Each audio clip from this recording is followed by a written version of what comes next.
At my sister's birthday party, my father grabbed a microphone and made an announcement that froze every smile in the room. Tonight, he said, our successful daughter, Venus, is giving her penthouse to her sister Tara. 30 guests clapped like it was generosity, not humiliation. I stood there, heart hammering the keys still cold in my hand. My mother's eyes dared me to obey. My father's grin told me I had no choice. And when I said no, the sound of his hand cracked through the music. My earring hit the marble floor and rolled away. That slap shattered everything, including whatever bond we still had left. The night had started like any other Carter family celebration, loud, polished, and painfully rehearsed. The house gleamed under chandeliers, the marble floors catching reflections of gold dresses and half-finished wine glasses. A string quartet played near the windows overlooking Atlanta's skyline. From the outside, it was perfect. Inside it felt like a stage where I never got the right lines.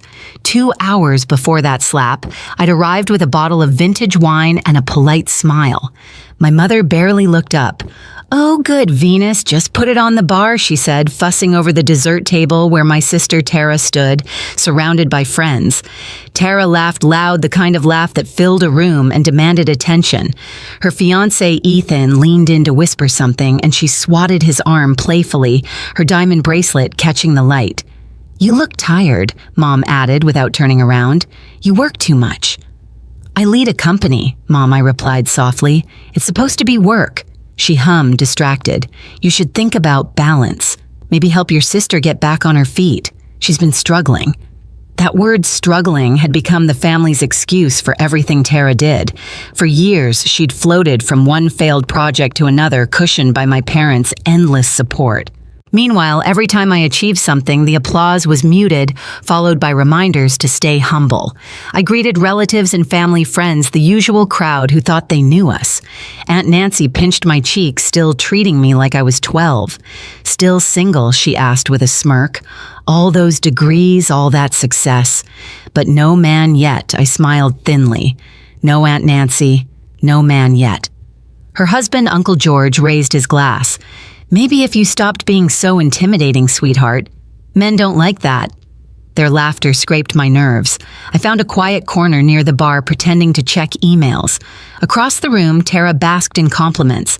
"She's such a free spirit," someone said, "not tied down like Venus." "Yeah, another added money isn't everything."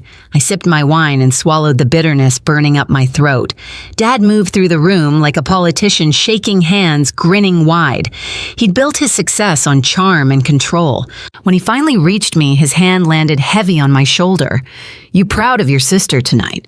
he asked. I forced a smile. "Of course." He leaned closer. "You've done well for yourself. Maybe it's time you shared that good fortune. Family takes care of family."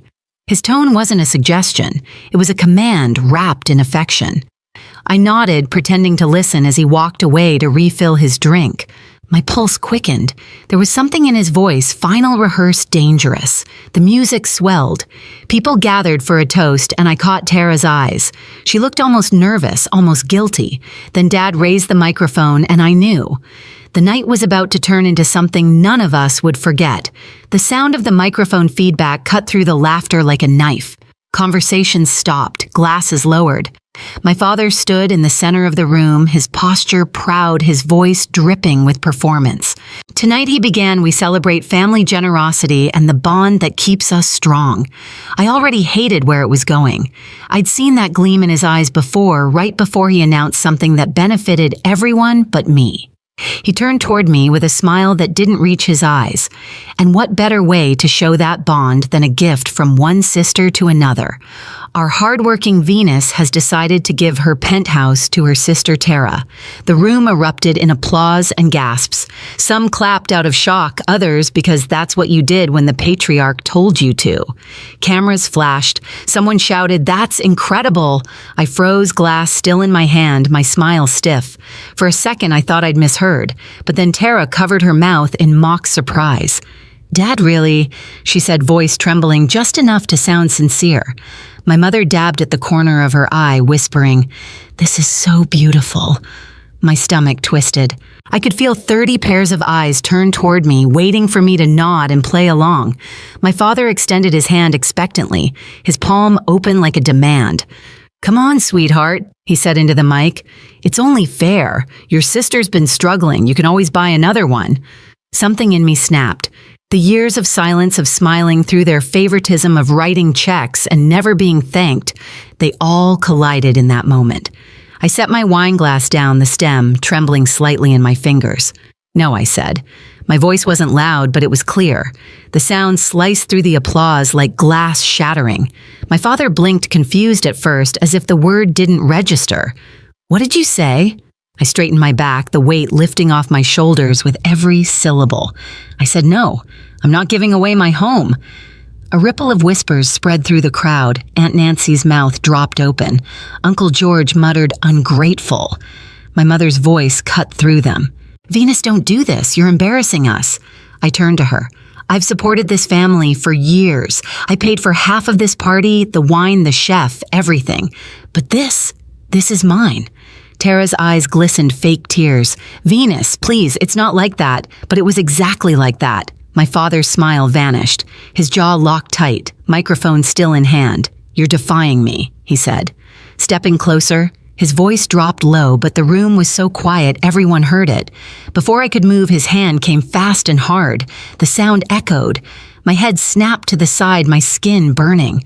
My earring flew off, rolling across the marble floor until it hit the leg of a chair. The room gasped in unison. No one moved. Not a single person stepped in. I straightened slowly, touched my cheek, and looked at him. He waited for me to crumble to cry to apologize. Instead, I picked up my earring and whispered, "Happy birthday, Tara." Then I walked away. The hallway outside the banquet room was colder, quieter, like the air itself refused to carry the noise from inside. My cheek still burned my skin hot against the chill marble. I pressed my hand to it, half expecting to see his fingerprints branded there. Behind the closed doors, the music had started again, a desperate attempt to pretend nothing happened. That was my family turning shame into background noise. I walked faster, heels striking the floor in steady rhythm. I wasn't running. I was done running. In the reflection of a glass console, I caught my face. Calm, detached eyes hard. That calm scared me more than the slap, because it meant something inside me had gone still, like a lake right before a storm. I reached into my clutch and took out my phone. One tap. That's all it took. A single button glowing blue. I stared at the screen for a second, then locked it. No one inside knew what that button meant, but I did. It wasn't rage driving me. It was precision. Months ago, my best friend Kayla had warned me, if they cross that line again, don't argue. Just call her. Grandma's the only one they fear. At the time, I'd laughed. I can handle them. Kayla had just looked at me and said quietly, "Handling isn't the same as being free." Now her words echoed as I walked down the hallway. The string quartet's song faded, replaced by muffled voices. My heels clicked like a countdown. I stopped by a floor-to-ceiling window. Atlanta's skyline shimmered beyond the glass, all those towers glowing indifferent. Somewhere out there was my penthouse, the one they tried to strip from me with applause.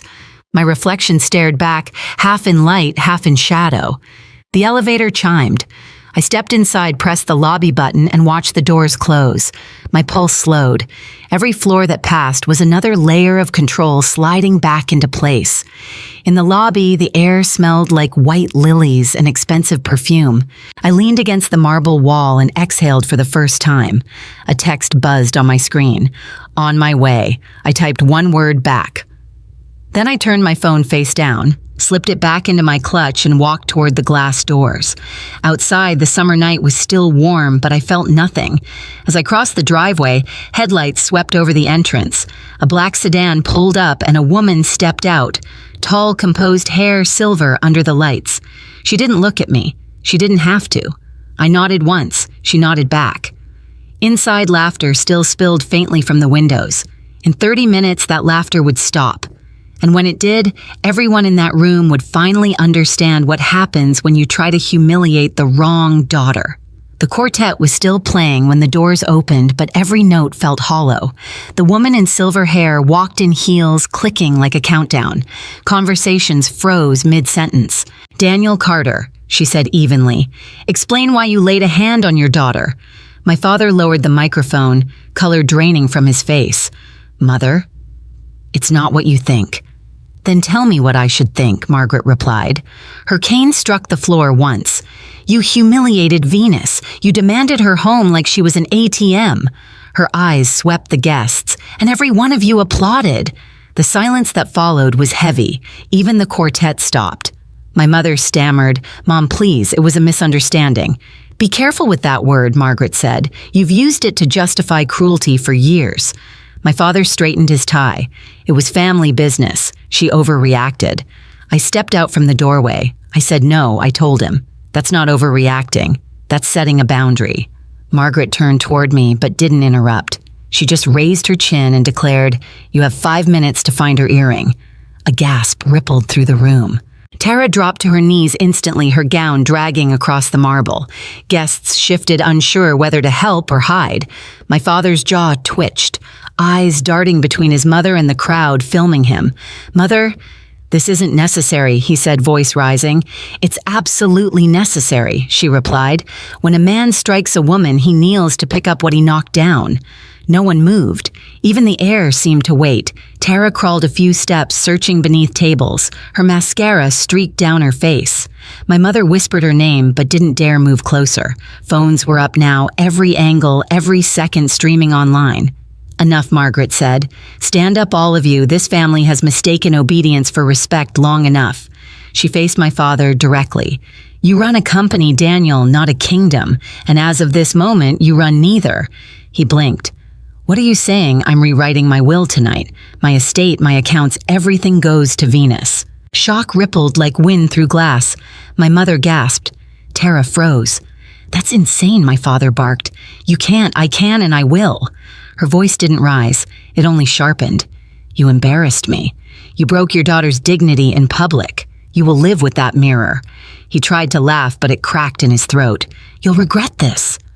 Margaret turned to the crowd. "You've all seen enough. Remember what you witnessed." Then she looked at me. "Do you have the earring?" I nodded and opened my clutch. The pearl rested in my palm, small but radiant under the chandelier. I walked to the center of the room and set it on the table. "There it is," I said quietly. No one spoke. My father looked at it like a bomb. My mother's hands trembled over her chest. Tara stared, eyes glassy. Margaret's gaze softened just slightly. "Venus, she said you owe them nothing. Take your things and go." I exhaled slowly, like releasing years of air I'd been holding. "Thank you." I turned to my father.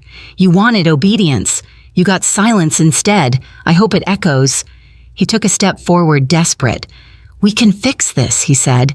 "You're still my daughter." I met his eyes. "Not tonight." Then I looked at Tara.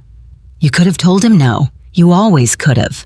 She swallowed, speechless. Margaret tapped her cane once more. "The party is over." Guests began to scatter, murmuring apologies and excuses.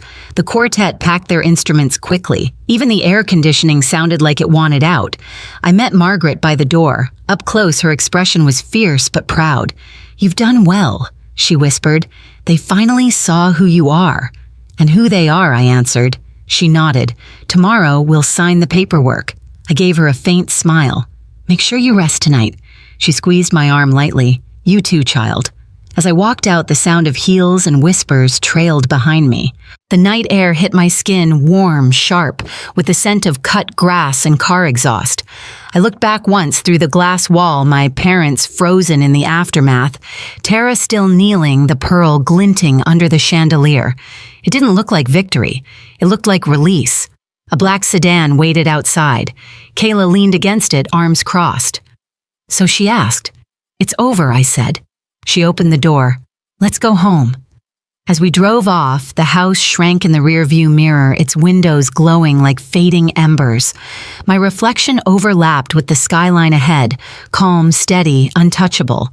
I didn't smile. I didn't cry. I just let the silence fill the space where their voices used to live.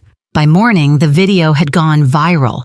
Someone had streamed the entire scene, the announcement, the refusal, the slap, and the moment my grandmother walked in.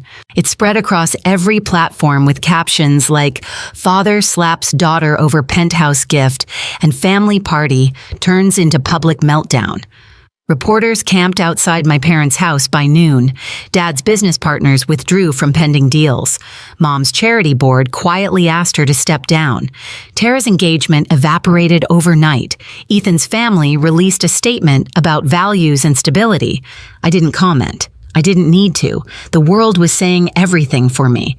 In my penthouse, morning light stretched across the floor to ceiling windows. Kayla scrolled through her phone, shaking her head. They're trending, and not in a good way. I poured coffee, the smell filling the quiet. They wanted attention, I said. Now they have it. She looked up at me cautious. "Do you feel better?" I thought about it. The ache on my cheek had faded into a ghost of heat. "No," I said. "Not better. Just done."